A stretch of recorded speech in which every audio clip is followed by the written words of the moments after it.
Welcome everyone to the 3-day international virtual workshop on researching, writing, editing, and publishing, jointly organized by Lavender Literary Club India, Cap Common Trust, and Malaysian Industrial Relations and Human Resource Association. Today is the third day. Today we have three speakers, Dr. K. Shashirega, Dr. Jidin Devasi, and Dr. K. Abarna Sripriti. Now, we are moving to the first session. Now, I invite Dr. Jagoshan Jiresh. He will act as moderator of this session.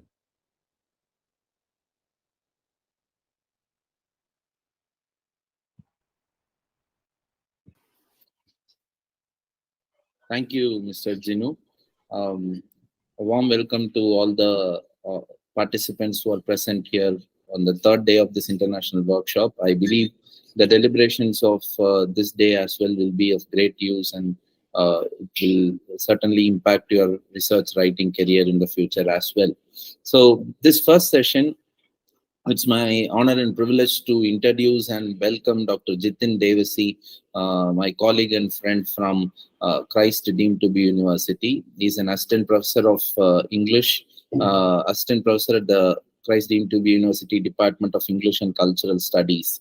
So to introduce him, he's a scholar and has completed his PhD in applied linguistics from one of the most prestigious and reputed universities in India, Central University of Hyderabad. And he had his postgraduate study even from the same university, University of Hyderabad. And another hallmark of his academic career is that he is awarded the Maulana Azad Fellowship to pursue PhD at the Central University, which is offered by the University Grants Commission, which proves his academic mettle throughout his academic scholarly journey.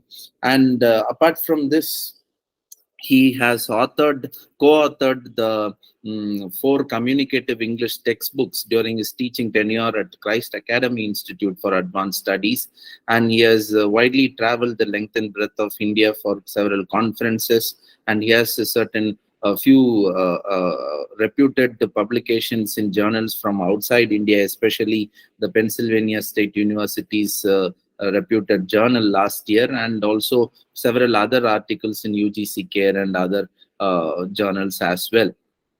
So as a teacher, he's interested in teaching English language, designing curriculum, and also as a pure teacher of language and linguistics. He offers courses in both language and linguistics at the postgraduate and undergraduate level.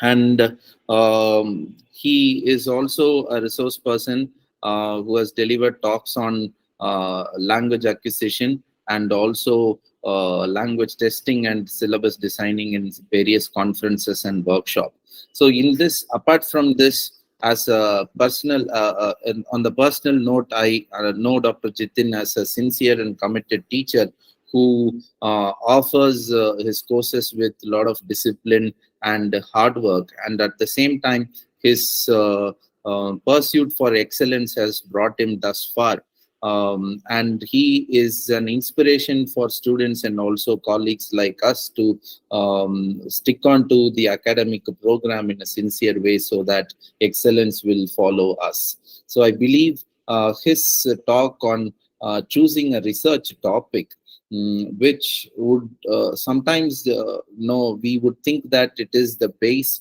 of any research program, but at the same time why we need to discuss more on this particular topic is because of the changing nature of research in the technology dominated era.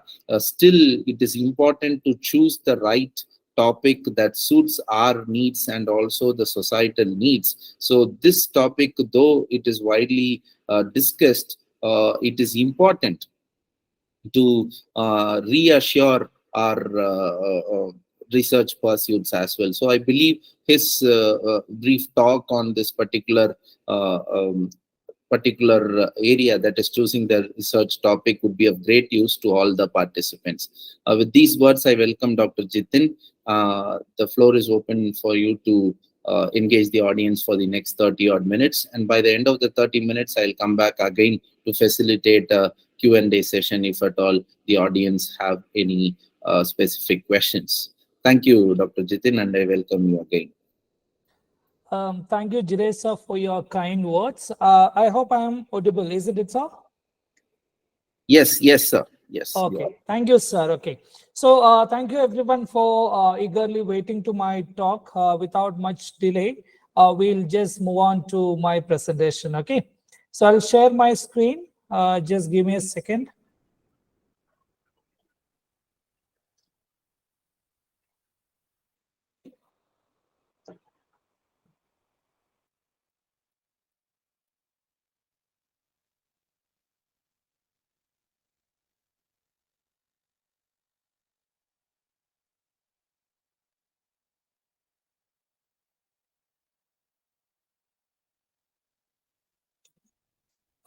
Is the screen visible, Jiresa?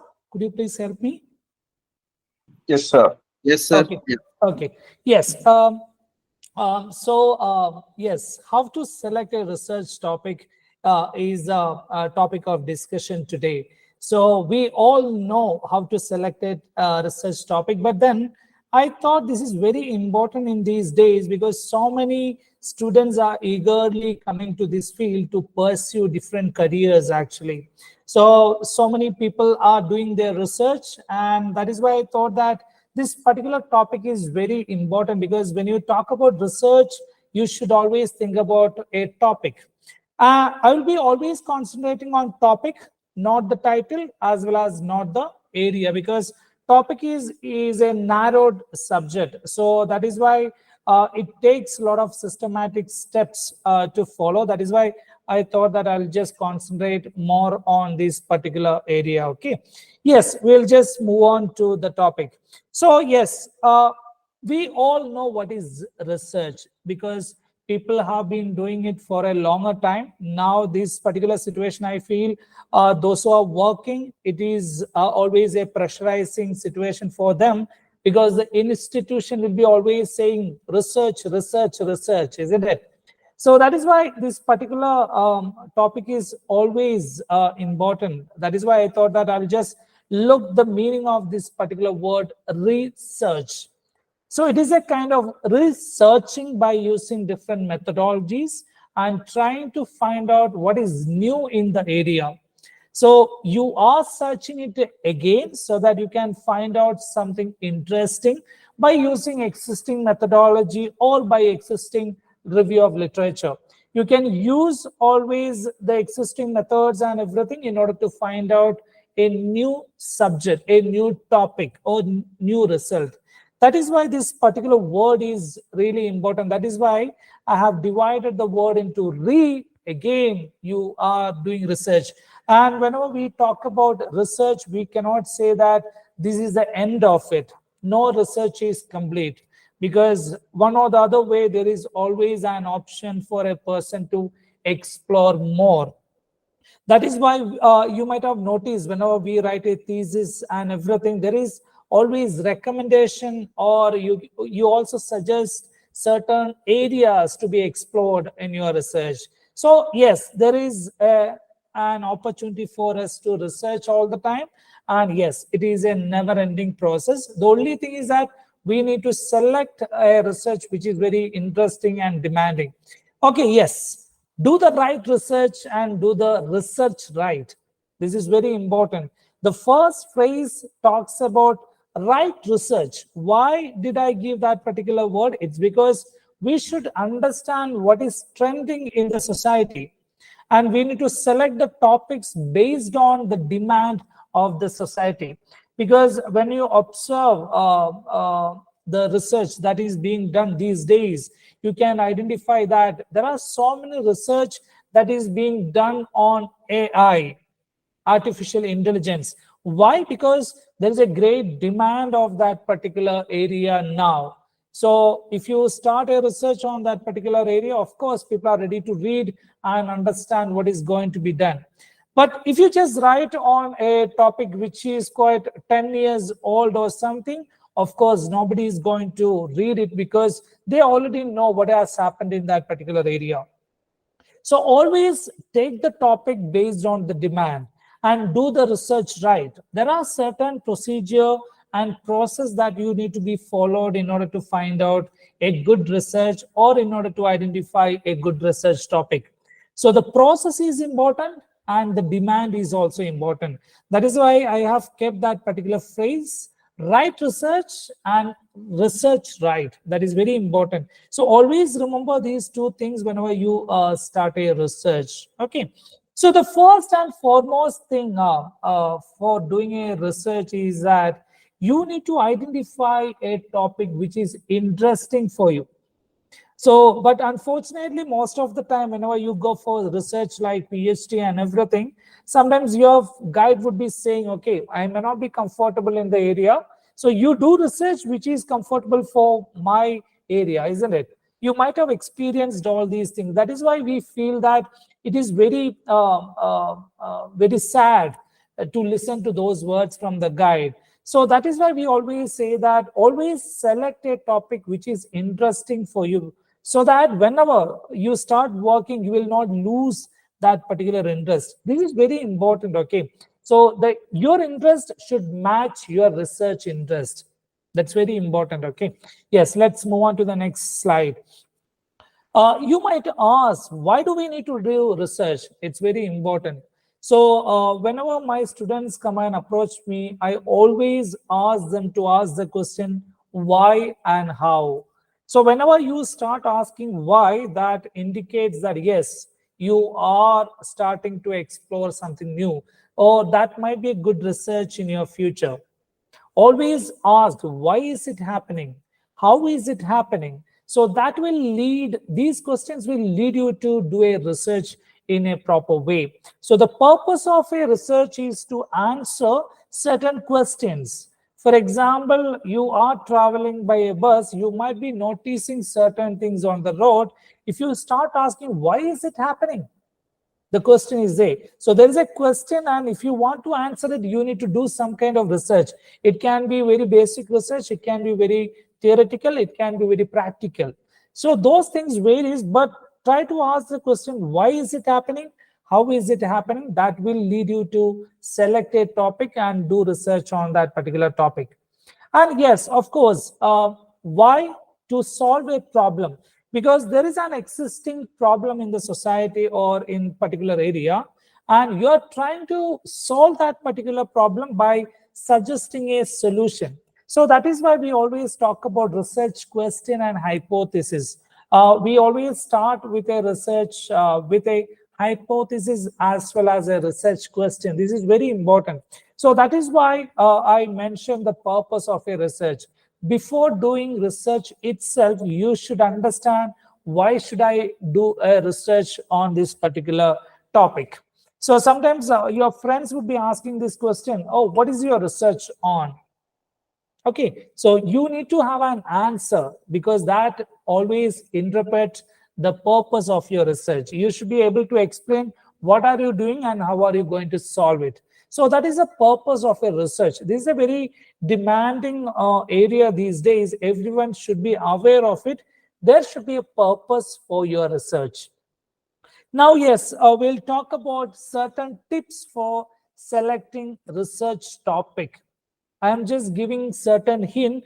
So before going into the theoretical side, there's a disclaimer that is, sometimes these methods may not be applicable for you, because you can find a totally contrast nature of research in different fields. For example, the research that people do in humanities will be totally different from the research people do in science.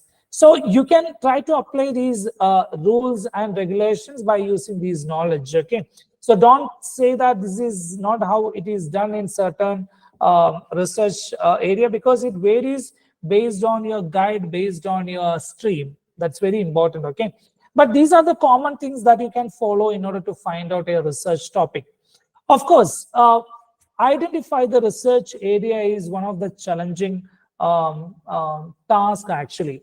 So how will you start? For example, I completed my degrees in linguistics or applied linguistics. When I think of a research, of course, I should start thinking of the area from my subject itself. don't, because if I just want to do research in political science, it will be too difficult because I don't have any subject knowledge. So it is always start your research with a familiar area. If you have completed your studies in social science, of course, you can try to get some of the topics which are relevant in social science or based on your area, because you will have some idea how it is to be done in that particular area. That is why I mentioned this particular point, that start your research with a familiar area. The next point is the topic has to be very interesting, because I find some students after a particular point of time, they eagerly come and join for some course in research. And after a particular point of time, they don't find that particular topic not interesting. So that should not be the case. That is why we take a lot of time to understand. Most of the time, I feel that whenever you do a PhD, in order to identify the topic of your research, it takes more than 1 year or 2 years, because you do a pilot study, check the possibilities, then only go for that particular topic. And your interest also should match with the topic, because you need to have the same energy, especially when you do a PhD. You should have that particular energy throughout the years, then only you would be able to complete that particular research within a limited time. Because otherwise the problem is that after a particular point of time, you lose the interest, then suddenly you have to drop that particular course and everything. This is also very often happening in India, actually. That is why I always stressing on your interest, because you are the sole researcher. Okay. And of course, once you have identified a broad area or something, start reading some of the literatures that are available in the similar area. So when you go through a PhD thesis or a dissertation, you can go through it. Then you find that review of literature is placing an important role. Why? It's because it shows what are the kind of research that is being done in a similar area and how that particular person's research is different. That is why this review of literature plays an important role. So you need to mention what is the status of that particular topic in the society, and you need to mention who are the famous personalities, their take on that particular research area, and you need to mention how it is different from your research. This is very important, okay? If you just follow the same methodology, or if you follow the same techniques that is followed by different people, it may not be an innovative research. So always make sure that your research is totally different from the existing research. That is why we always give importance to review of literature. And yes, your research determines your future.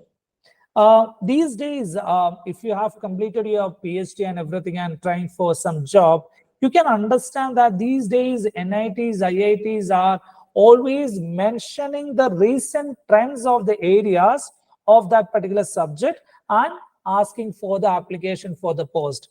Not just English, they will mention whether they need a person who is trained in ELT, or whether that particular person is trained in digital humanities. So they'll mention very clearly. So you need to know the demand of the society, because if you don't do any research which is very trendy or nothing, then of course you may not be able to get a job. So that is where the problem is, because if you think that, yes, I can adopt the old methods which was adopted before 10 years, then who needs it? For example, there is a good trend, because even Jeresa was talking about AI.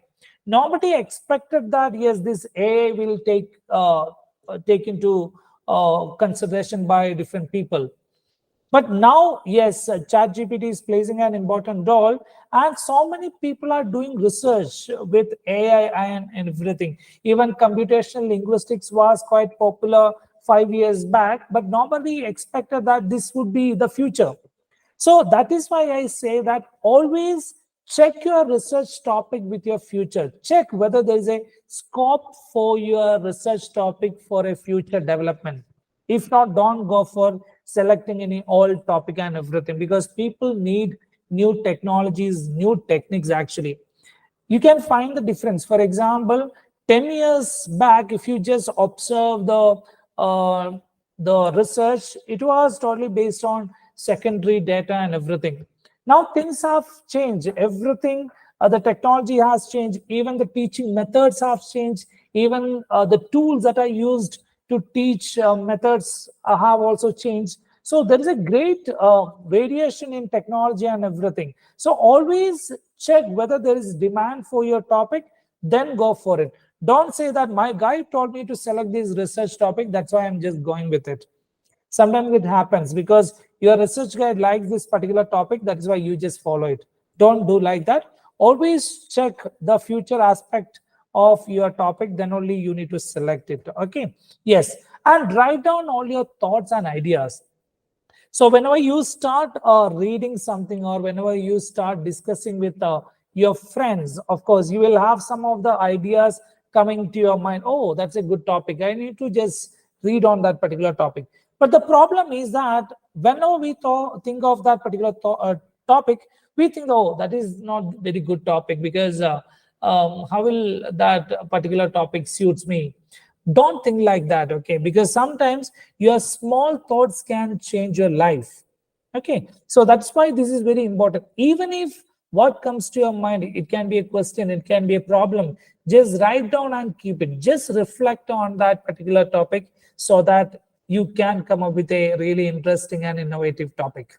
Okay, and yes, how can you get your research topic? So if I have joined for a PhD course, of course, my advisor or the supervisor would be always my mentor. He'll be helping me to select the topics. That is the usual trend in India. But yes, otherwise, you can also do one thing. You can just do some research, get some topic and approach your guide. But yes, otherwise, if you are a teacher or if you are a true researcher, you can always discuss with your colleagues or teachers or mentors so that you get clarified on your topics and select a good topic. Sometimes the problem is that when you select a topic, you may not be aware of the practicalities of that particular topic. So sometimes you select a topic which is very, you think that it is right, but it may not be right all the time. So that is why this discussion helps you to identify whether whatever you have selected is a right topic for your research is very important. So that is why for PhD, you get a guide, because you will have so many questions in your mind. You discuss with your guide, he clarifies, so you get clarity on your thoughts. So that is why always this discussion plays an important role in your research. So always get information from your friends, teacher, colleagues, and everything. Make sure that you have selected the right topic. Even in certain universities, discussing with another teacher won't be accepted. But yes, check the environment and do your research really well. Okay, and yes, research and the seminars and conferences. There are so many conferences and seminars happening these days, online, offline, and everything. Just attend a few of the seminars and conference so that you can understand what is the trend today. That is very important, okay? Because you should understand the trend of the day or of the time, then you should select the topics. So I still remember whenever I was eagerly waiting for my research topic, my guide told me one advice, that is, just go through the certain seminars, conference, or article journals and try to identify what is trendy these days, and just try to make a topic out of that particular topic, so that it would be very trendy, it would be very innovative in nature, and all the resources would be available. That is why he suggested that particular method. You can also get topics from seminars, conference. Sometimes I tell my students, okay, somebody might be using some kind of topics in his language or in his stream. Why can't you think of adopting that particular idea into your language or in your research? Because that is the easiest one. You can follow his methodology and everything, and you can, yes, write a totally different topics, or you can write a thesis or a paper totally different from the other people. Course material, because for example, this is very common. You read a lot of books and everything, you get some of the topics out of it. Of course, as I said, articles, journals. Whenever you send a paper for publication, you understand that, yes, the recent trendy topics gets accepted very easily because there is a readership for these particular topics. So the same way, whenever you read those articles, you understand that, yes, these are the recent trend in the society. So I can also align my topics with of these areas actually. So that is very important. So try to read articles, try to attend seminars so that you will have some idea what is happening in and around you. Okay.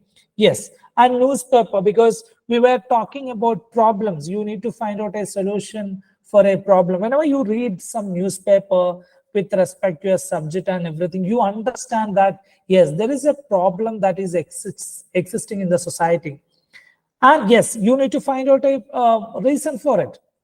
Imagine that, for example, I stay in Bangalore. Whenever I say about Bangalore, people always think of traffic. It's a problem of research. So how will I overcome that particular problem? That is where the research is. People have done some research in order to identify how can we rectify this particular traffic. That is how the metros, or that is how the train, the Vande Bharat, all these things have come into picture. So why that particular question plays an important role, okay?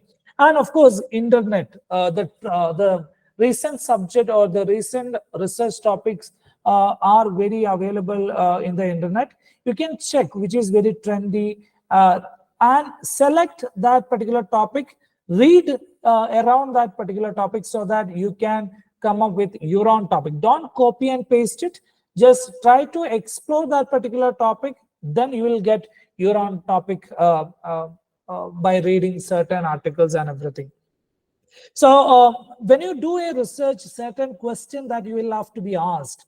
One is with respect to the capacity. The second one is with respect to the appropriateness. Okay. So capacity and capability, that is very important. Okay. So how can you make your research in a practical way? It is possible. That is very important. So certain question that you need to be asked to yourself. Okay. First one is the topic interesting for you? Your interest matters. Whatever you select, check whether it is interesting. Otherwise, you will feel that you are carrying a burden all the time until your research finishes. So that is why I say that your interest matters. Second thing, do you have the research skill for the research that you have already selected? For example, you want to do a quantitative research, but you don't know how to operate or how to use Excel, Strata, all these software. Then of course, if that's the case, it will be difficult for you to do a research, because quantitative data requires certain knowledge or certain skills with respect to certain apps. Sorry. So you need to identify your research skill, especially you can think of your strength and weakness. Because I still remember whenever my guide advised me to conduct a research on computational linguistics, I understood that I may not be able to do that because I'll have to spend a lot of time in the lab, research lab, in the computer lab. So you need to check your strength and weakness, then go for it. If you are not able to do that particular thing, don't select that particular topic. If it is very minimal, it's fine. You can manage it with your friend's help, or you can also manage it with your cousin and everything. But if it is there in a large scale, of course, you will have to be very careful, because I was asked to learn Strata software for my research. So, but I was interested to learn, then that is why I learned it. But if you are not interested to use any of these technologies, don't use or don't select any topics with respect to that. You'll have to be very careful. The next question is, would you be able to complete the project within time? This is very important, okay? Time plays an important role, because I completed my degree from HCU, where we got 5 years for PhD. So I'll have to select a topic which can be finished within 5 years, and everything has to be completed within a limited time. But there are also some research papers which we usually write, which has to be completed within 1 month, 2 months, 3 months, and everything. So before selecting the topic, we need to check whether we can complete everything within that limited time. Time plays an important role. Don't select a bigger topic for a short-term research paper. Always be careful with that. Sometimes some people are very over ambitious and they go for a bigger topic, but unfortunately they may not be able to complete it within time. Time is also very important actually. So always keep time in your mind whenever you select a research topic. And yes, will the research still be current? This particular question would be very valid for the researchers who are doing PhD, because they may require more than 4 years, 3 years, 5 years. So when you select a topic, just think or foresee, okay, after 5 years, whether my research will be valid.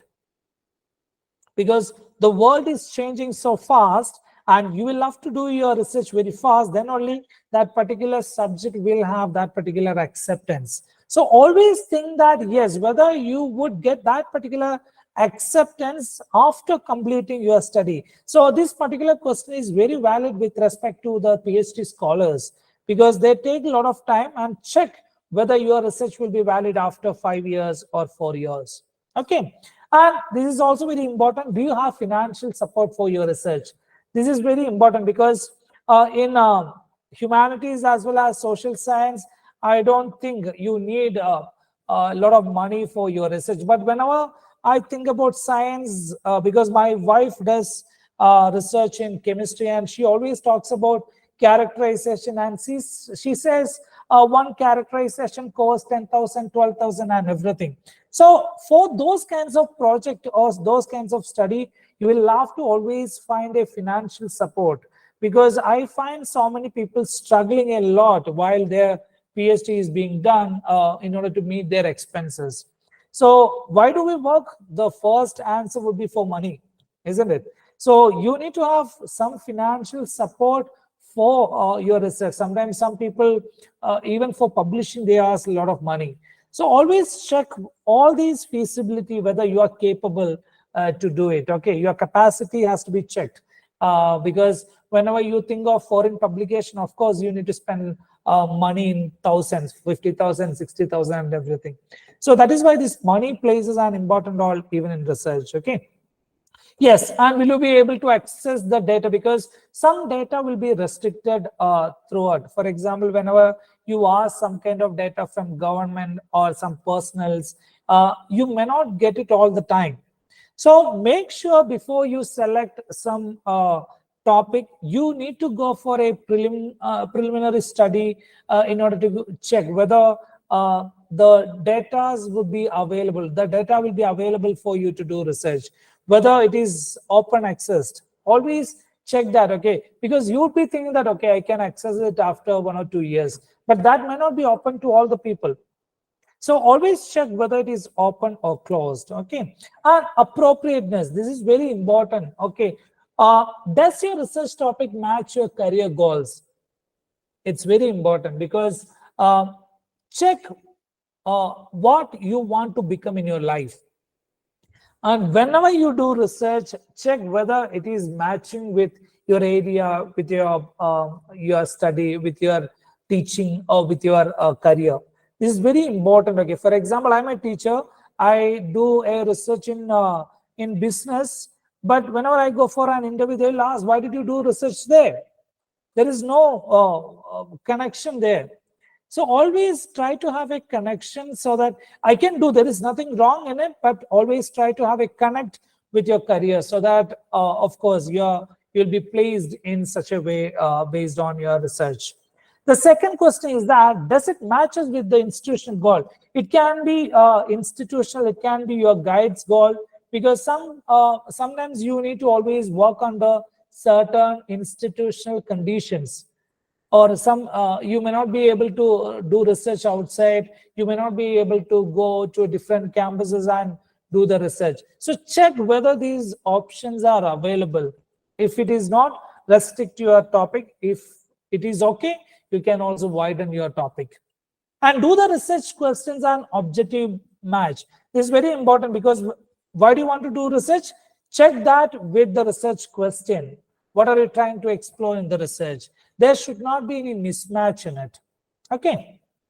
So these are the few factors that you can consider for your research topic. One is needs of the time, because you can just say it in one word, that is the relevance of your research. Okay.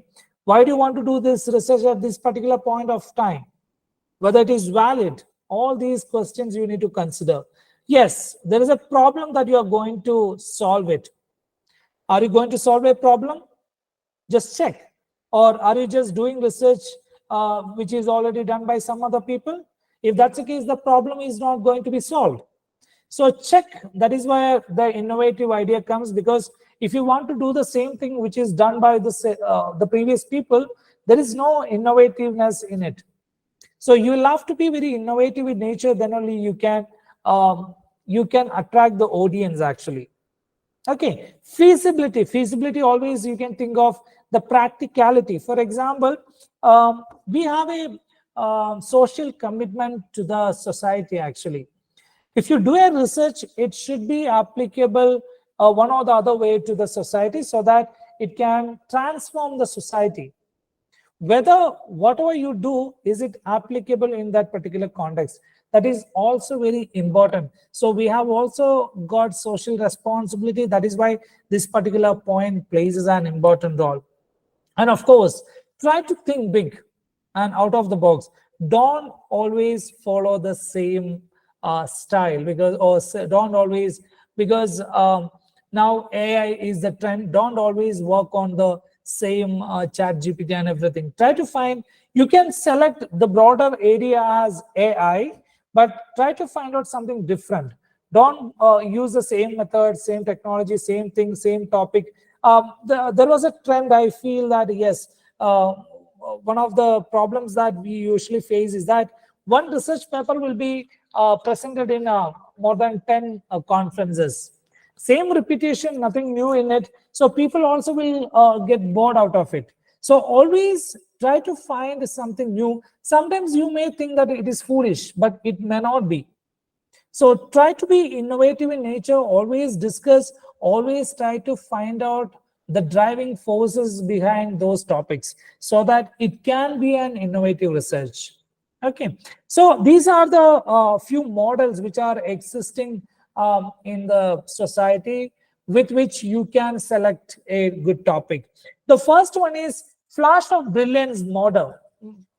Okay, this is very common, but which happens very rarely. For example, you wake up one day with a problem and try to solve it. It's very rare that happens, because you don't think like that. If you think it's well and good, you find out a problem all of a sudden and work. But this doesn't happen very often actually. The second one is the apprentice model, where your guide has got a list of topics. Yes, because this model is very much valid in my case, because one student came to my side from a UG, and she said, I really wanted to work in a research project. So I told her, okay, you can just assist me in this particular project so that you can understand how it is to be done. So she is not coming with a topic. She is selecting a topic which your advisor has it, and you can make her work. And after that, after a particular point of time, yes, let her come up with her own topic. The next model is based on that. The phonics model, where the student has been working on a particular project for a longer time. She understands that particular area. Then she understood, yes, there is a topic which can be explored in that particular project. This is also one of the methods that you can identify. Those who work as a research consultant or a research assistant, they would be working on project.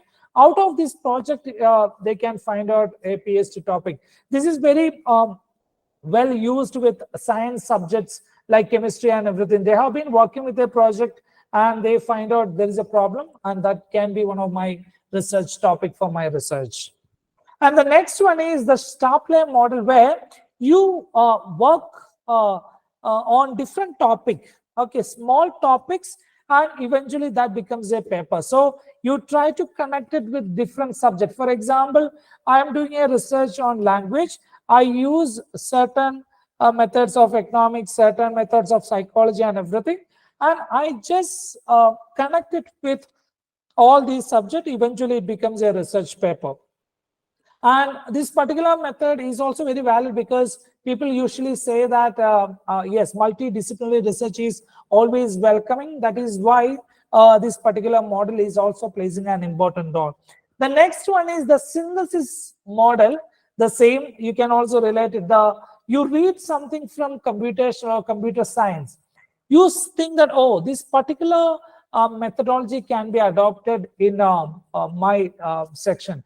I still remember that I did a research like that. For example, I was teaching English language to MTech students in IIIT Hyderabad, where I was using a method that was used by those people. One is engineering notebook. It is a kind of a logbook which is used by the engineers, and I try to connect that particular engineer notebook with my field.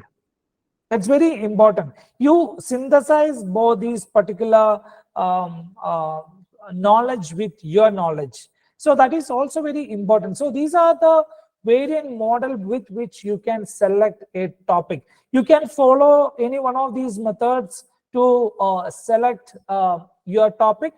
Check whether your topic is very innovative, whether you will be able to complete it within a time, whether you have that particular interest in doing it. So these are the few things that you can keep in mind. And the next thing is, that's why I gave that particular title, like, don't afraid to take risk. Because research is finding new things. It's not what somebody has already found out. So whenever you go for something new, the risk would be always there, and don't afraid to take that particular risk. This kind of risk can be totally based on your research as well as your area. Because if your guide does not want to go for any research and everything, don't go for it, because some guides may not like it. There will be some kind of limitation in your study. But if you do your research by yourself, for example, you are writing a research paper, you can explore any areas. You don't want to worry about anything. And you can also switch areas. For example, today you are working in, I think you might be aware of a great personality called Noam Chomsky. So initially he was working with linguistics and everything. Now he started working with political science, environmental studies and everything. So you can switch areas. Don't afraid to do that. You can always change the areas or the topics also based on your interest. And yes, start from scratch. So always start from your scratch. Don't think that everything is ready. I just want to follow that step. You can do that, because sometimes some of the people will be using some methodologies which is used by some people. But you can also come up with your own methodology or your own questionnaire, your own research output and everything. So that is why we say that start from scratch in a different way. You don't want to follow the same route that is being traveled by so many people. And yes, we all know that it is hard to publish the negative results. So you understand that there are so many problems in the society, and when you just talk about those problems, some people may not be able to accept it. That is part of the research. And whenever you send your paper for publication, of course, they will not say yes to those things initially. They will take a little time to accept those negative results, because nobody is going to understand that, yes, it's going to affect me, because they will never accept your negative results. But don't be afraid, always go for it. If some mechanism is wrong in the system, you can always say it is wrong. The only thing is that you need to have substantiate evidence for saying so. Okay. So by concluding, I'll just conclude like this. Okay, we found out there are certain methods that you can adopt. There are some areas that you can think of. There are some steps and everything. You can conclude these steps into 5. One is think. Is very important. You need to think without any kind of limits. Second one is plan. You already got an idea. Now the second idea is how to plan it. How will I start my research. You can also get some ideas with the existing literature and everything. The third one is, how will you implement it? For example, I got a plan. Now I need to get some data, so for which I'm just distributing my knowledge among the people. It can be a questionnaire, it can be interviews, it can be secondary data. You are trying to find out what is there in the society or what is there in the materials. Analyze is important.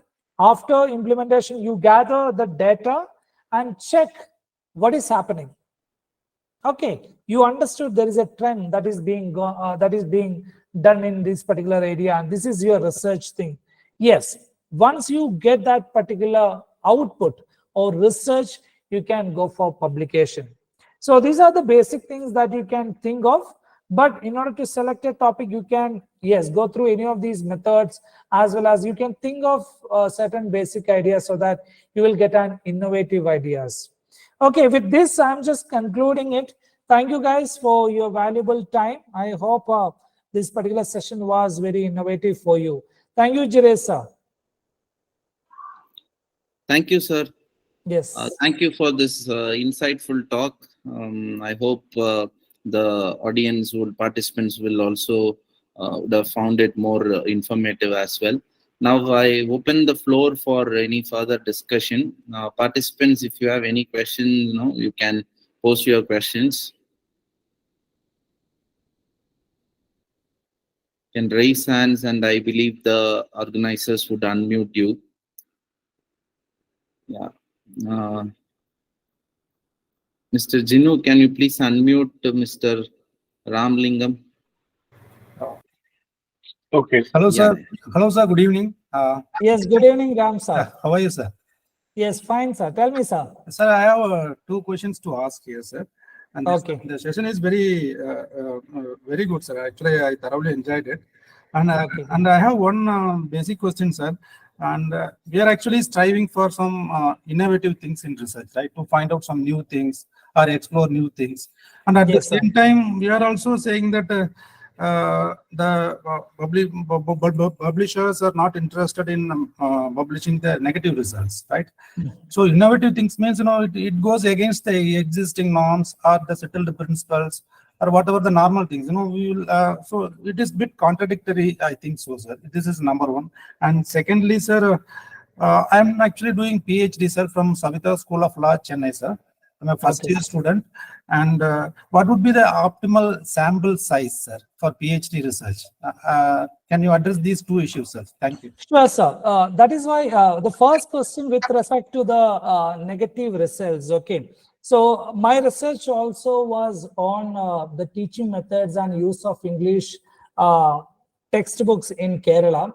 But I understood that most of the teachers teaching English are not qualified to teach language. That was a negative result that I found out. And whenever I started discussing about those results, people were making me to say that don't publish it because that is going to affect our lifestyle and everything. Yes, it will be difficult, sir, because no journals, because that is why we always look for certain journals which are not controlled by certain organization.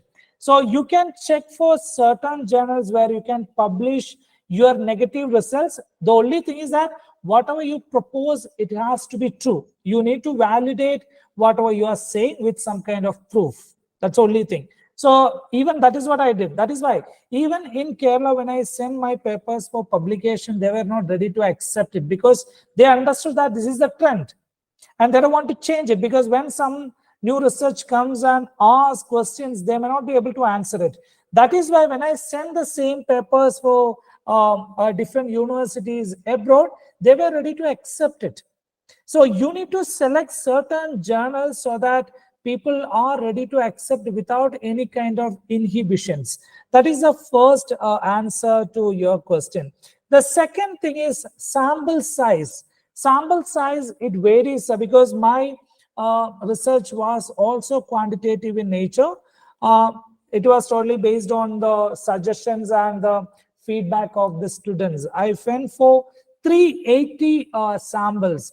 because since it's a big term research, you need to go for at least a good number of weightage. Actually, it is based on your research area. I may not be able to say 60, 80 or anything, because it is varied based on your research area. Because in my research, 380 was a good number. That is why I went for it.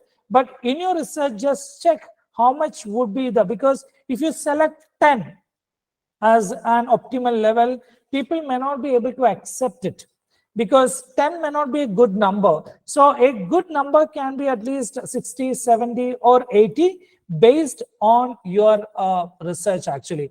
That is why I said sometimes 380 would be a big number for you based on your research. But yes, in language teaching or in syllabus designing, 380 is an optimal level. So that is why I say that it is based on your research and everything. You can select the number. I feel that, of course, above 50 would be a good number. I personally feel it, but you can change it. It's totally based on your Sorry research to area. interrupt, sir. Actually, Yes. I'm doing something in social sciences, sir. Okay. So will it be 200 to 300 would be fine, sir? Or Yes. Social science, the optimal level will be always better than 100, because you will have sufficient data to prove your point. If you take 10, 20, 30, it can vary. So that is why we always go for a larger number, so that your points also will be very valid. That's very important actually.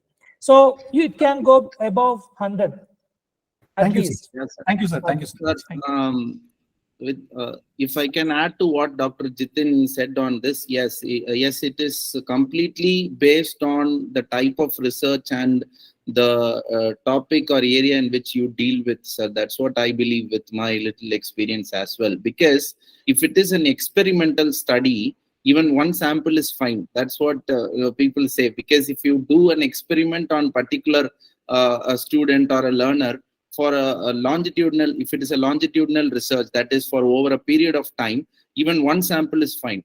But if it is a survey, from Mr. Ramalingam, what he says it's a social studies thing. So if it is a survey, the general understanding is it's not a hard and fast rule, but 10% of the population. Population here means, say, for example, if I'm going to analyze the teachers' attitude in using team teaching or collaborative learning among government school teachers in a particular district, 10% meaning in that particular district, if there are 1,000 government school English language teachers, then I should have at least 100. So if it is a survey, 10% of the target population, or if it is an experimental study, it is up to the researcher. If you have the substantiation to argue that my sample size is optimum and adequate, then it's left to you. So, but it is a survey.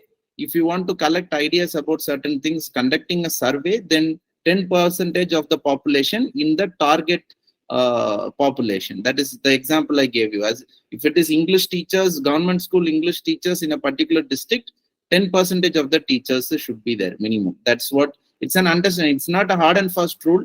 As Dr. Jitin said, it is thoroughly based on the consensus by the scholar and the guide, based on their needs. Right, sir. Hope Thank you. we made it clear. Yeah. Right. Thank you so much. Thank you. Any other questions, dear participants? Any other questions, or if you want to add anything to what the professor said, or even if you want to contradict on anything, you can pose your opinions now. Okay, in that case, we will conclude this session, and I believe it was useful to all the participants. And now, finally, I also conclude by thanking Dr. Jitin again for sparing his time. I understand he's still in the university. He lives some 1.5 hours away. He was also talking about Bangalore traffic away from the university. So he thought after 4:30, if he leaves, he might be caught in between, somewhere on the way to his house. That's why he stayed here to deliver this talk, and he'll be leaving after this talk. So he'll be reaching around 8 or 8:30. thank you for that, sir. Thank you for that dedication. Thank you, sir. Thanks a lot. Yeah, Okay, thank sir. you. Thank you, sir. And now I formally conclude the first session of this day's deliberation, and I leave to the Master of Ceremony, Mr. Jinu, to take it forward. Thank you, sir. Thank you. Thank you, sir. Dear participants, we are moving to the second session, and our speaker is Dr. K. Shashireka, Chairperson, Admissions, Manikyam Ramaswamy College of Arts and Science from the House of Tyagaraja School of Management, Madurai, Tamil Nadu, India. Dr. Shashireka has 22 years of teaching experience and organized national, international level conferences, workshops, FTPs, and also worked as a chairperson for paper presentation, working as a language consultant for stylists, proofreading, and editing, published 10 published papers in 10 international journals and presented 17 papers in conferences and published 2 book chapters, handled the 70 technical sessions, submitted 3 project proposals, and member of Indian Society for Technical Education, and also working as a research supervisor. We're really glad to have you, ma'am. This session is yours.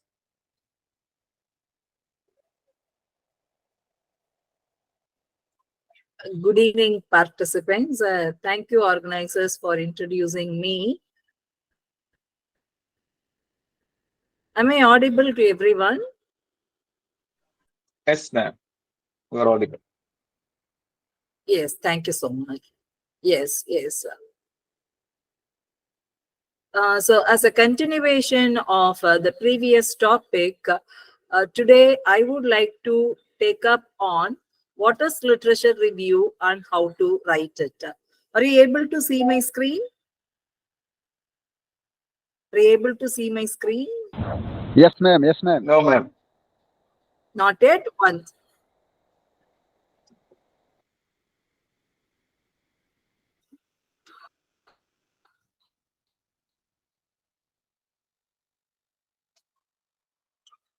I believe now it's visible. Yes? Is it visible now? Yes, ma'am. It is visible. Yes. So the focus of this session is to give a little input about what is literature review and how to write it. I understand that many of you are in the early stage of your researches. So I feel this session would be of great benefit to you. See, a literature review, irrespective of the domain, as a researcher, we will be reading the early part of the researchers. So the early part of the researchers, understanding and identifying the problems, inclusive of solutions, as literature review. And to begin any research, the start point would be literature review only, though it comes as a second chapter in our blueprint of dissertation. To begin the research career or to start the research journey, we should start with the literature. A piece of information for all the young researchers who have been taking up your researches, you please start with your literature review. And literature review is nothing but a study of earlier researchers in your respective domain. And what is going to be the output of starting with the literature review? See, it's very simple. We can understand the earlier research and what is going to be the existing research in your field or in the respective field of research. And of course, it is to gain research knowledge also. Yes, without an input, we cannot come out with the good output. So research input can be gained only through reading early literatures. And another important point of starting with the literature review is so that as a researcher, we can at least measure the scope of our research, whether it is attainable and how long it is required, then what are the resources required for your research. All those things we could understand by taking up literature review. And it will talk about the scope of research also, whether it is sustainable, feasible to take up the research, what are going to be the research challenges. All these ideas, research ideas, will be geared up only after literature review only. And this is another important, simple research tool to measure or to evaluate the research gap with the earlier researchers.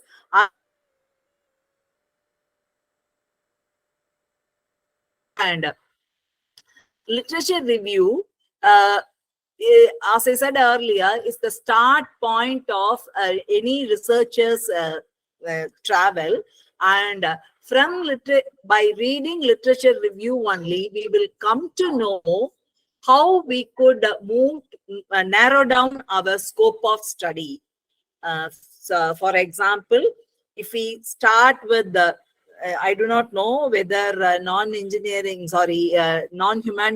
teachers are here or not, but in general, I could say that. See, for example, LSRW skills. If I have to quote an example, I'm just telling it from ELT point of view.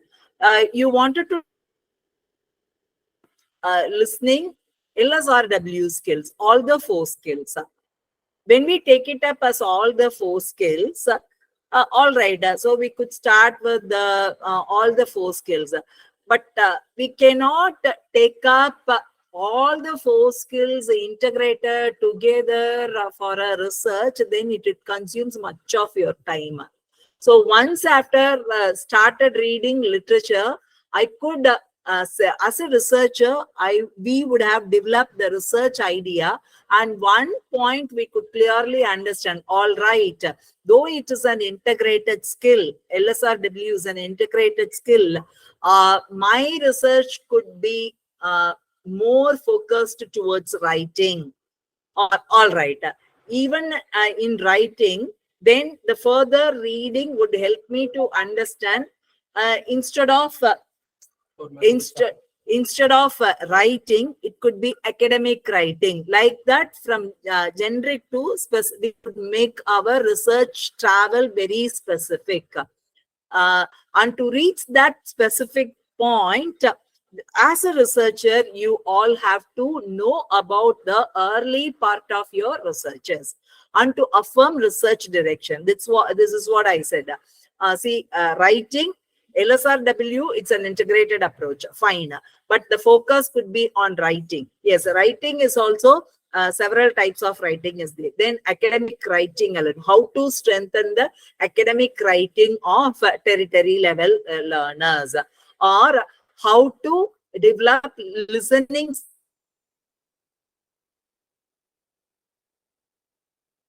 skills in English language, or affirm our research direction. And fine. And then to carry out the research in that proper research direction, we will come to know what are the research tools to be used. Research tools in the sense whether the research is going to use questionnaire, or else how the data collection and all these matters.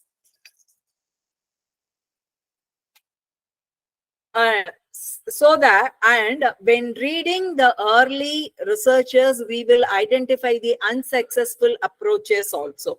So that would signal it could be avoided in our research, or else to proceed the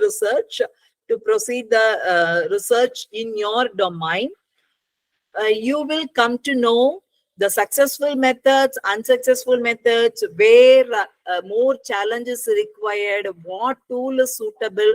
All these things could be analyzed during the review of literature. And as a researcher, it will give you an idea to avoid unsuccessful approaches also. Then to obtain methodological research inputs. To obtain methodological research inputs in the sense, the tools to be used, and the format to be structured, all these research ideas could be gained and that we call it as research inputs. That is possible through review of literature. To comprehend what has been done from what needs to be done. Yes. So, all right. These were the early researchers. Of course, we read it. We developed an idea about it, but that shouldn't be a stagnant kind of stagnant point. From there, we have to take up the research to the next level. So, what has been done from what needs to be done. That to make that travel hassle-free, we should rely on review of literature. And when we read early literatures, we stack our vocabulary with the technical terms and appropriate vocabulary and technical jargon also, to develop ideas from theory to application. And literature review will not limit our researchers' ideology only with the theory. It will make the researcher to move towards application part also, to rationalize the significance of the problem, to place the research from earlier context to present situation, etc. Actually, the early presenter of this session was also hinting is how to correlate the early research to the present situation. So these things could be possible only with the review of literature. Fine. So let us analyze what is the objective of a literature review. See, you guys, almost every research scholars would be getting an input from your research supervisors that begin with the literature review. Start reading papers, start downloading articles, and read this book. See, all these, it is to make you understand about the research area which you are going to take up your research. And only through that reading, you can comprehend. So the objective of a literature review is very simple.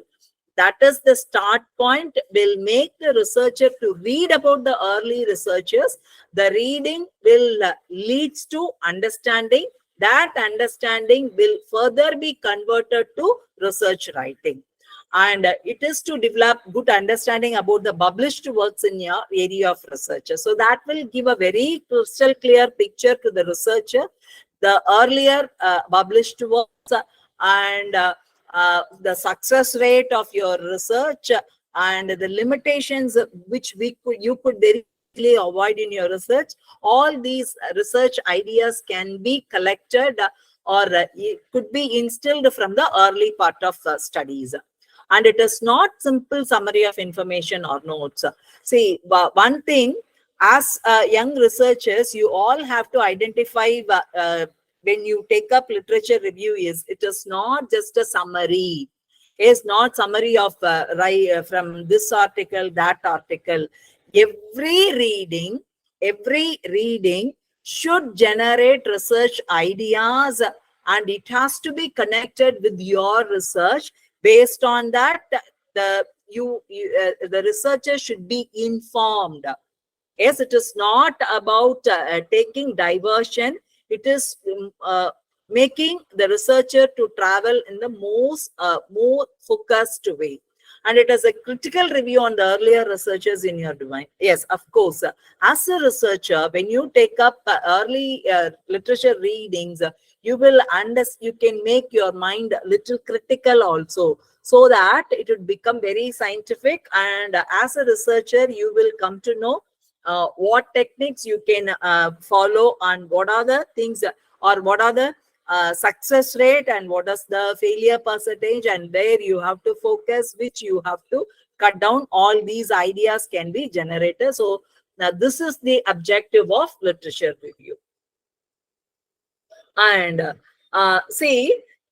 research travel, reading, and the success of researchers converting our reading input along with the field study or survey or the experiments to the writing part.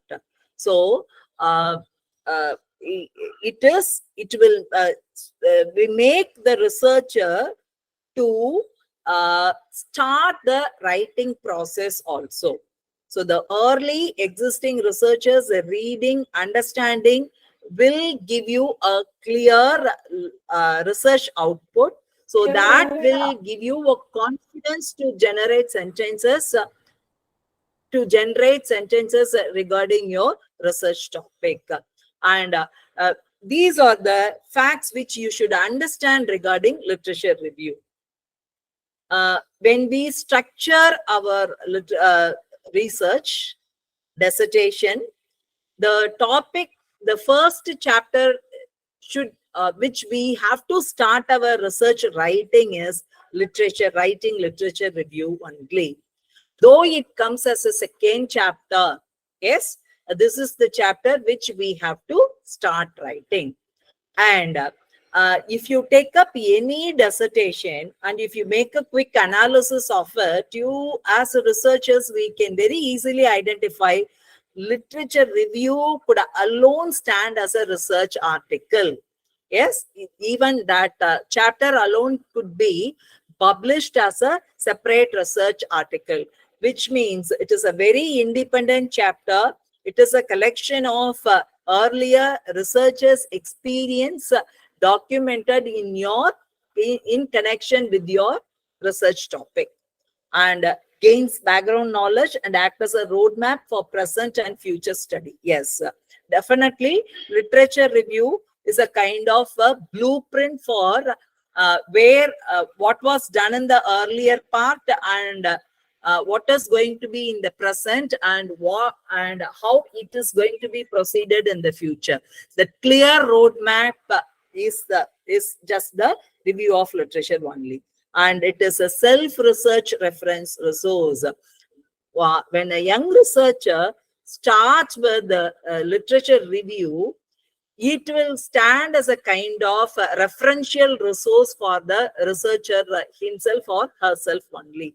Anytime we could refer to the review of literature to understand or to get better clarity towards our experiments or towards our research. So I call it as a self-research reference resource. Let's quickly see. I believe now the researchers are convinced that why literature review and how to start converting the reading process to writing process, and not with first chapter, with the literature review chapter. And let's see the physical structure to be presented for the literature review chapter. See, literature review, I hinted, literature review could alone stand as an individual article, research article, which means the chapter should be an independent chapter, and clearly in the introduction, it has to mention the focus and the purpose of the early research topic and the research scope which you are going to set in your research domain. And it should contain a summary and critical evaluation of early stage. It can be customized as per your research requirements. Yes, the ideas to be developed and presented in the chapter could be a summary and critical evaluation of every stage. And it has some classifications also. We call it as chronological structure. Chronological structure, the very word gives you the clue. It is the trace of development of your topic over time, how it has been developed over the period of time. Thematic, of course, which we work around on the central themes.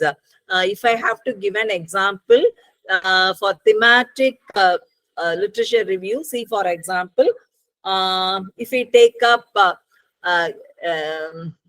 communicative competency, then the theme would also be related to that communication process, then communicative practices to be adopted. So that is going to be the thematic approach.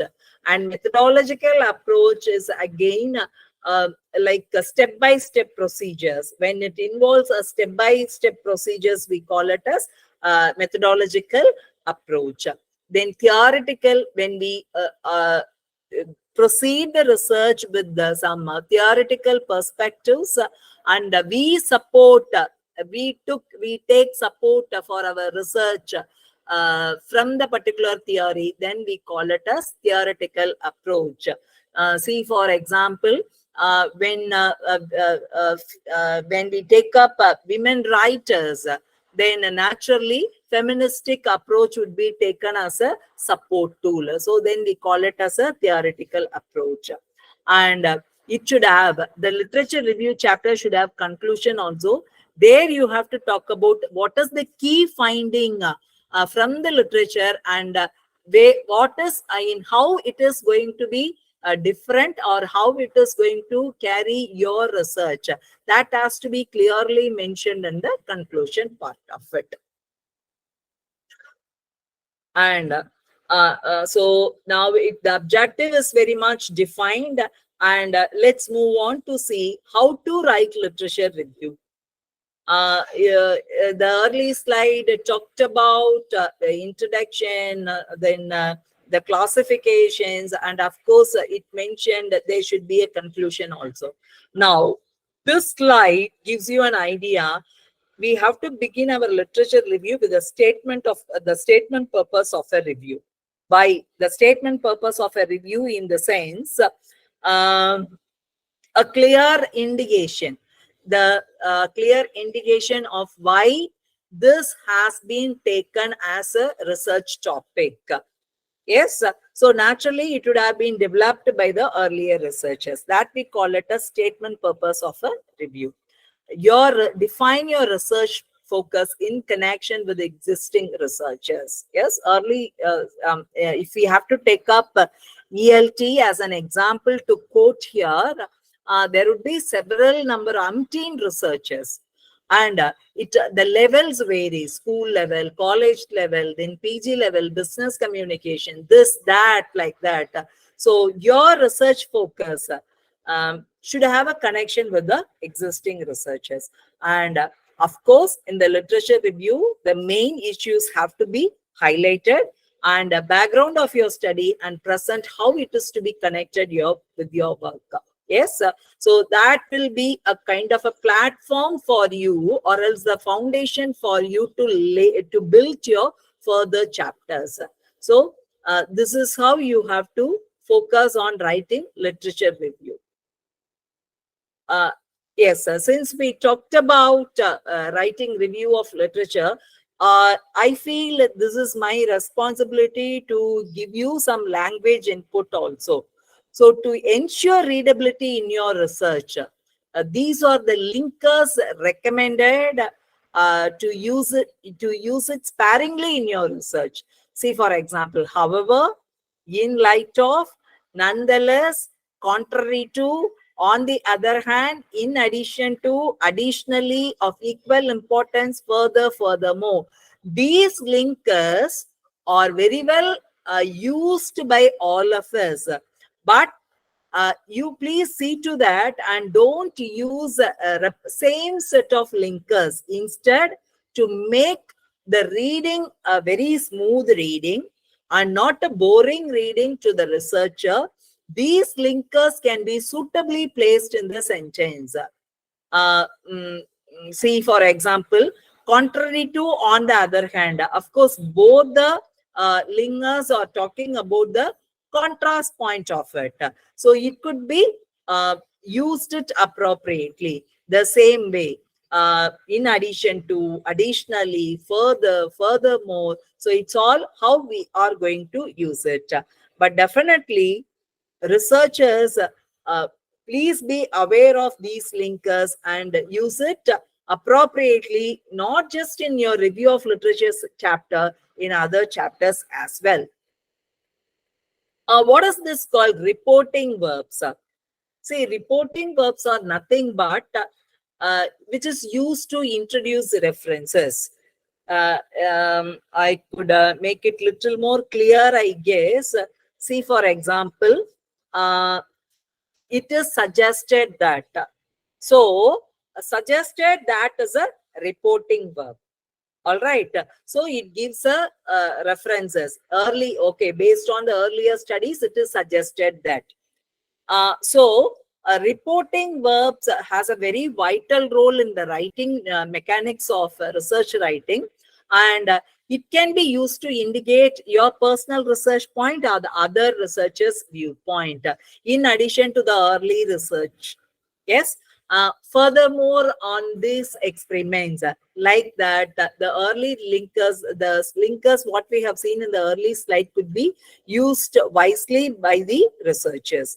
Use variety of reporting verbs to engage the readers meaningfully. It is not only to avoid ambiguity, it will make using reporting verbs will make an engagement between the reader and the researcher.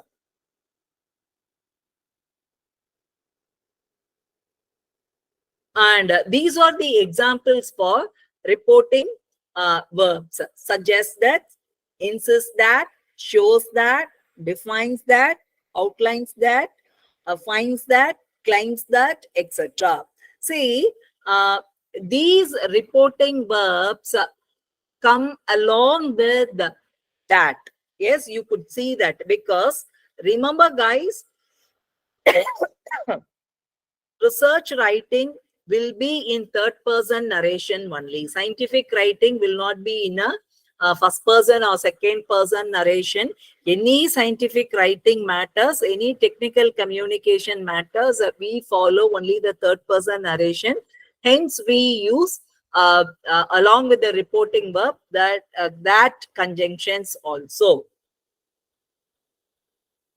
And probably this is the way I would like to end up the session, giving the checklist for your literature review. Once you complete your literature review, you see to that as a researcher, you could follow this checklist. Whether the reasons for doing have you stated the reasons for doing your literature review? Was it stated? Yes. Was it documented? That has to be checked. Have you worked within reasonable boundaries? Yes.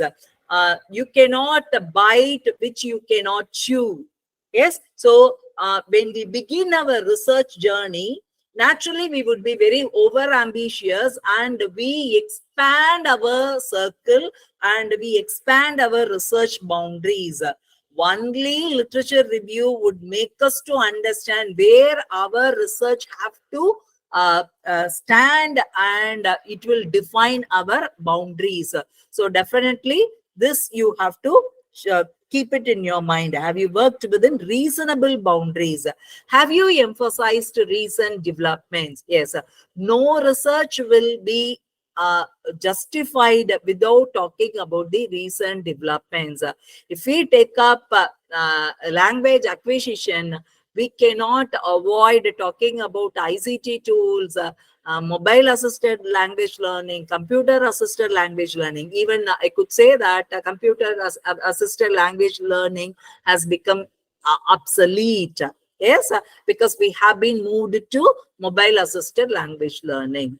Are your sources credible? Yes.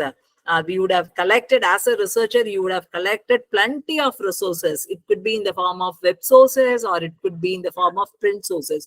All the sources are credible. What are the sources to be used for further research? All these things could be classified and shortlisted while you write your literature review. Whether you have consistency, yes. And literature review will help you. That would be a kind of you can check whether consistency has been taken forward or considered throughout your research. So this checklist is recommended to write and observe what has been presented in literature review. So with that, I conclude my presentation on the topic literature review and how to write it. Thanks for listening. And now the floor is open for questions.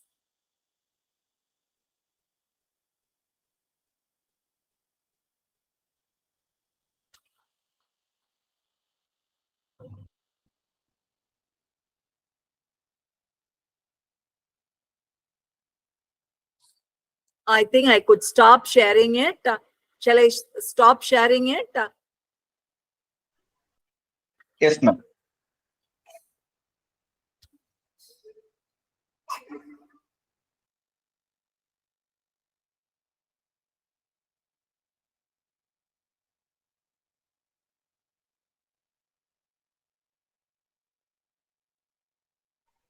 If there are questions, you can pose it to me.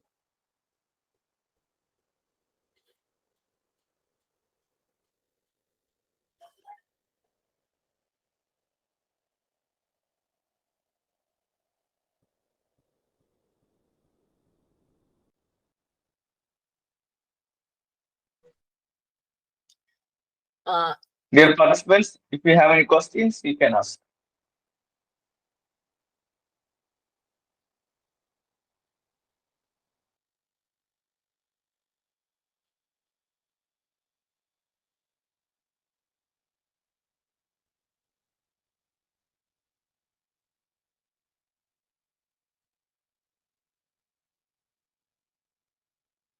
Fine. There is no questions, I guess. Yes, ma'am. Thank you, Dr. Sasireddy, Yes. ma'am, for a very fruitful talk. And dear participants, we are moving to the third session, and our speaker is Dr. K. Abarna Sripriti, is a visiting faculty at the Center for Distance and Virtual Learning, Jain Online, deemed to be University Bangalore. She is also a freelance researcher and language trainer. She has a PhD in English from Madurai Kamaraj University, Madurai. Her area of specialization is research, includes new historicism and cultural studies. Being a teacher of English, she is interested in co-active research in both language and literature. She has presented more than 10 papers in national and international conferences and published 10 papers in peer-reviewed journals.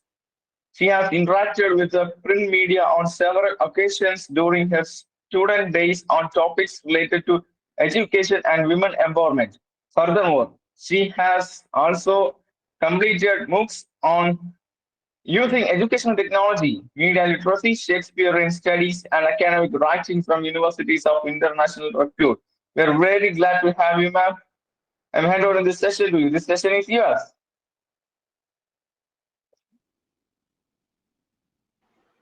Thank you, sir.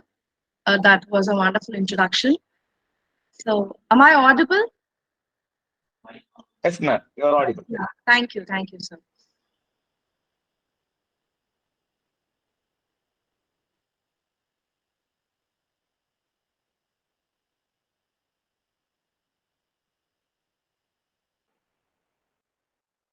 So, good evening, scholarly audience. I take this opportunity to thank the organizers of this relevant workshop on research, writing, editing, and publishing.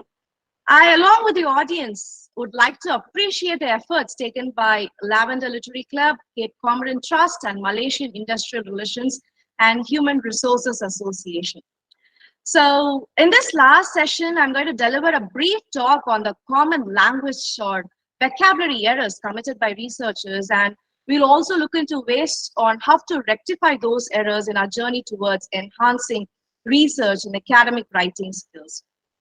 To start with, let me introduce the three major components of research writings as far as language accuracy is concerned. Firstly, it is vocabulary. The second is GSP, that is grammar, spelling, and punctuation. Thirdly, it is coherence, that is the organizational skills. Today, we'll be focusing only on the vocabulary errors committed by research scholars. So to begin with, vocabulary is very important. It is not only important in academic writing, rather it is important to communicate itself. To highlight this point, I would like to quote the words of David A. Wilkins. He has said that, I quote, "Without grammar, very little can be conveyed. Without vocabulary, nothing can be conveyed." So it is important to enhance our general vocabulary and the domain-specific vocabulary or the jargon are the technical words. And by widening vocabulary range, it certainly ensures that we understand more concepts. when we learn a new words, though, we not only learn the words, but also new concepts or idea altogether. And for this reason, no, philosophers believe that one who can understand words can interpret the world itself. So let's look at a few common errors made in academic writings writing pertaining to vocabulary. This is the list of vocabulary errors in research writing. First is the incorrect word usage. Second is the ambiguous vocabulary. The third is the jargon and technical terms. Fourth is the inconsistent terminology. Fifth is the overuse of general words. Sixth is the inappropriate colloquialism or slang. Seventh is inaccurate or misleading vocabulary. And eighth is use of redundant words. So I've given few examples of each of these vocabulary errors in the slide. And let us look at them one by one. First is the incorrect word usage. So we researchers have this tendency to use words that are similar in spelling or sound, that is the pronunciation, but it differs from the meaning altogether. For example, the first word, affect versus effect. Affect is a verb meaning to influence or change, like the person was affected by coronavirus. Whereas effect is altogether a different meaning. It conveys a different meaning altogether. It is usually a noun which refers to a result or a consequence of something. For example, the effect of tsunami has a major impact on economy. And the same with this case, the second example, there versus there versus there. So there indicates some possession. It's their luggage. Whereas this there, it refers to a location. They are there. They went there. Whereas the third word, they apostrophe are, it's a contraction of two words. They are. So you must remember that they apostrophe are is a contraction. We usually interchange or interchangeably use their, T-H-E-Y apostrophe R-E with their, the first word, T-H-E-I-R. The same is the case with the third example, your versus your, and its versus its, and this particular fifth example, then versus than. Then meaning it relates to time or a sequence, the then president, the then governor, so on. While than, this very particular word is used for comparison. This is better than that. So this particular word than is used for comparison, though we very well know that both the words have a different pronunciation. We often commit this mistake of using than for than and than for then. And the sixth example is something interesting, two versus two versus two. So two is something preposition. It is used as a preposition. And the second word, two, it means or something excessive. And the third word, two, is the number. But these days, these people, youngsters, they use this text word, just two. The numerical two is used in all of the academic writings or even in the test papers. The eighth example is more interesting, stationary versus stationary. So both these words have same pronunciation, whereas the first word means something stable. It does not move. Stationary meaning stable. While the second example, stationary, refers to some writing material or any material that is used for writing or coloring, so on and so forth. So the tip is that to avoid incorrect word usage, it is very important to understand the meaning and the context of similar sounding words or the words which has similar pronunciation. We'll have to get used to those words. Moving on to the second vocabulary error, that is ambiguous vocabulary. So we often tend to use vague, unclear, uncertain, or indefinite terms to convey precise meaning. So it is essential to use a very specific vocabulary. For example, we use words like significance. So this particular word, significant, can be very vague if you don't specify whether it refers to statistical significance or importance. You can use these words, like you can use high or low, large or small, several. Yeah, this word seems to be very ambiguous because it does not provide a specific quantity or range. And frequency, without letting the readers know how frequent or how often or the regular interval, this term can be sort of an open interpretation. So yeah, you can use these words very well, but remember that you'll have to set a context before using it. Like generally, this term, this particular word, no, it lacks specificity. It may not be clear. It may not be clear to explain or define the scope or the extent of the statement. So it's okay to use these words, but before using these words, set a context, then use this word, so that it would help in helping. It would help your research writing to be more clear and more comprehensive. Moving on to the third vocabulary error, that is the jargon or technical terms. So obviously, we attempt our research in our specialization. We have our own domain. We have a discipline. So obviously, we write research papers on a particular domain. So when writing, we use few terms that are domain specific, few terms that are very technical. So before using those terms, we'll have to be very careful, because if your research paper or article is intended for general audience, it is important that you use glossary, or you can even use simple synonymous terms wherever possible. So I've enlisted few tips where you can keep in your mind before attempting such using such technical terms. Firstly, you'll have to avoid acronyms and abbreviations. It's okay to use abbreviations and acronyms, but when you're introducing a word, firstly, like when you're introducing that particular word, you should expand the abbreviation. You should use the word. Later on, when you use that word, it's okay to use the acronyms and abbreviations. You need not to expand things. And there are few terms which we might think that this may convey the proper meaning, but it would be entirely different from what we have thought. So it is better to check for the authenticity before using such terms. And we'll have to be very careful before using few terms, because a few terms would have been outdated, or it would not be in the trend or vogue. So yeah, it's better to check the authenticity before using such terms. Fourthly, the fourth vocabulary error is inconsistent terminology. So using different terms or synonyms to refer to the same concept throughout the text, we usually have this particular method of using different words. We think that the words that are being continued, or it's been continuing throughout the research, sometimes might seem boring for us even. So what we do is we usually,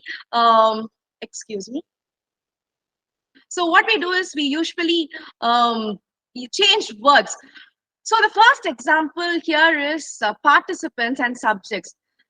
Firstly, we would have used participants, and then in order to give a difference there, we usually use this word subject. So it's better to use a particular word consistently. So here, the second example, in one place we would have mentioned it as environmental pollution, and in the other place we would have mentioned it as pollution of environment. And in one place we would have mentioned data, and in the next place we would have mentioned information or findings. What we must make sure is that consistency is the utmost thing that is very important. If we commit this particular error, this would definitely lead to a confusion on the side of the readers or reviewers. And fifth is the overusage of general words. We often rely on generic or overly used terms that lack specificity, such as stuff, things, or very. It's okay to use this word, but you'll have to be very precise. For example, the first word, thing.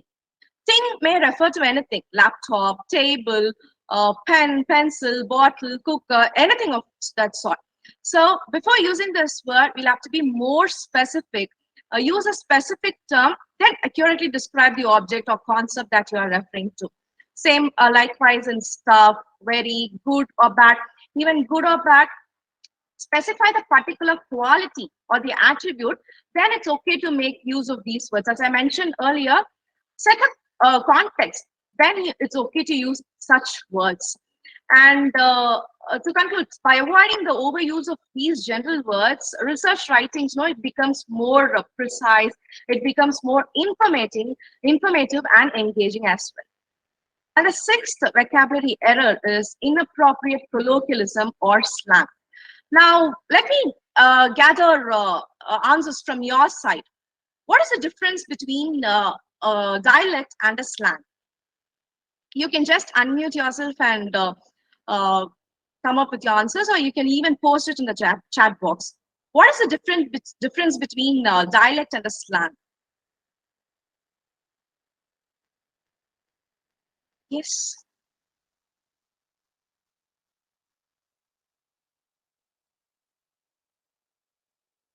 Yes, participants, are you all with me? What is the difference between dialect and slang? So fine. Dialect is the variation of language within the language. Say, for example, English language.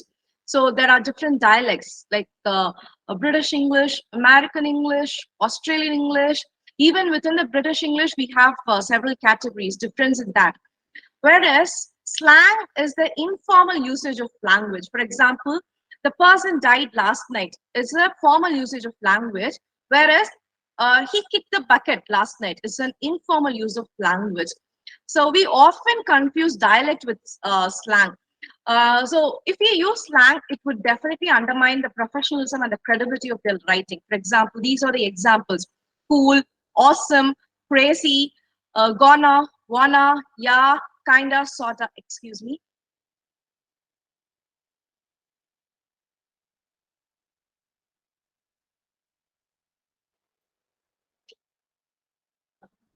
So yeah, these words, it's not okay to use these words. So when you want to use cool, you just think of some other words, replace with more appropriate term that conveys approval, significance, or relevance.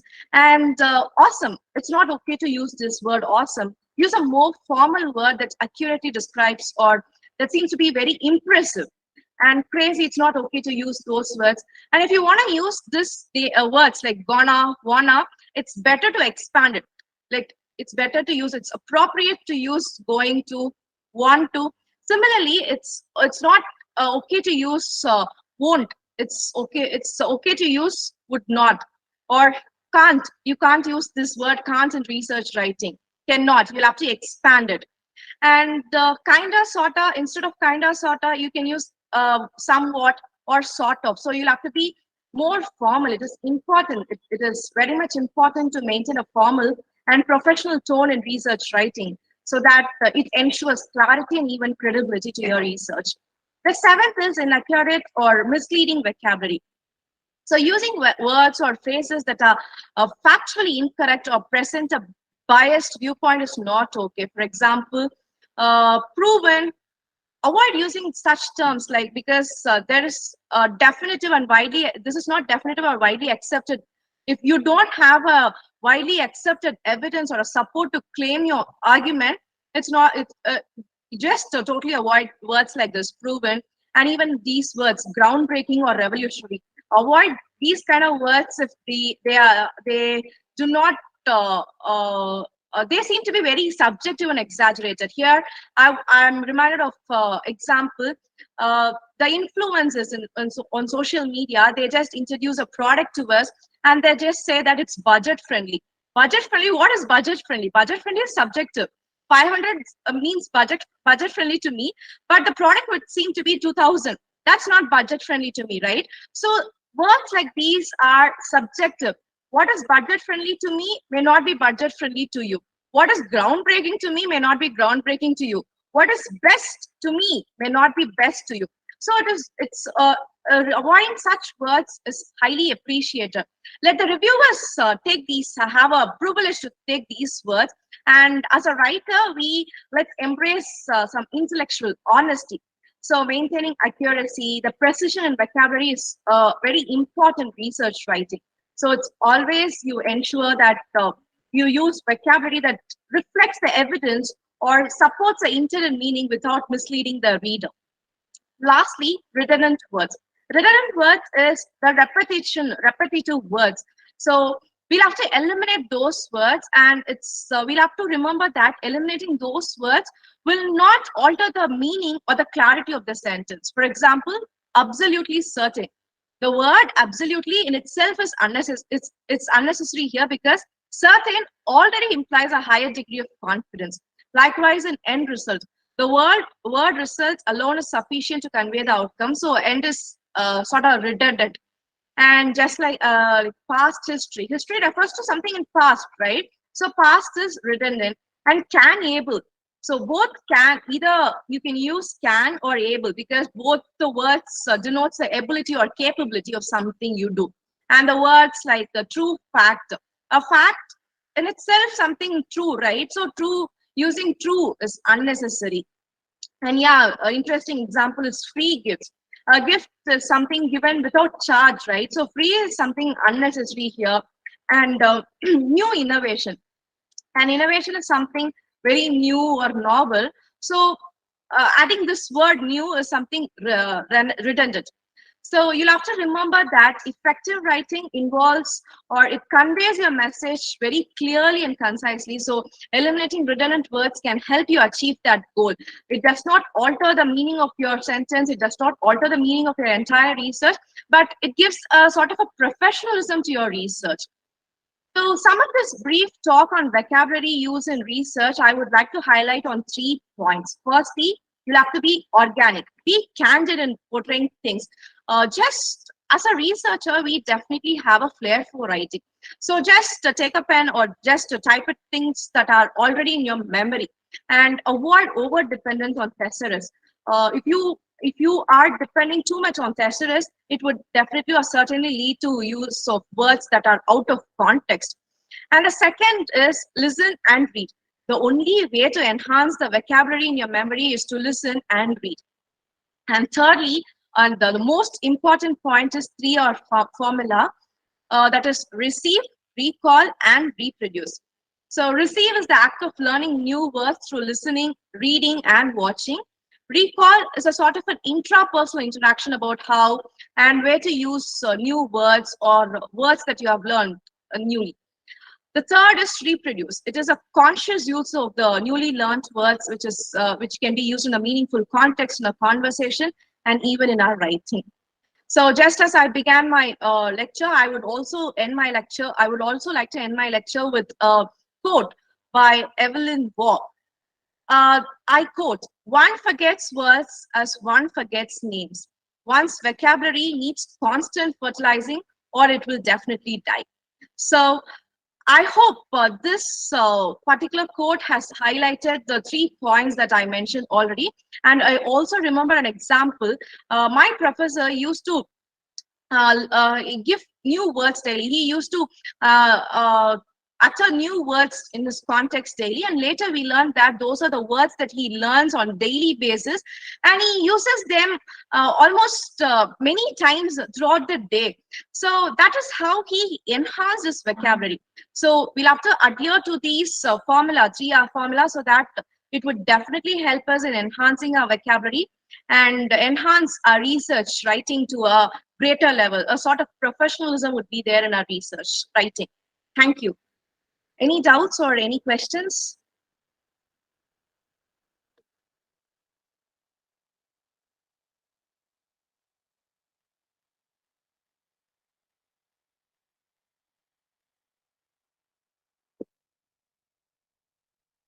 Yes, Mr. Ramlingam. Good evening, ma'am. Yes, sir. Thank you so much, ma'am. Actually, the session is very useful, ma'am. Actually, as far as our courses are concerned, actually, I am doing PhD, madam, first year. Okay, sir. Savita School of Law, Chennai, ma'am. Okay, sir. Ma'am, can you suggest some very useful books or some kind of links for for enhancing our the vocabulary, and with a special reference to article writing as well as thesis writing, ma'am, and or if you have any other ideas, madam, how to as you rightly said, daily one word, like we can improve Yeah. our skills and our English skills. And any other techniques you have, or would you like to share with us, ma'am? Yeah, definitely, sir. You can make utmost use of ChatGPT, the AI tool, you can interact with ChatGPT so that you will get to learn a lot of new words there.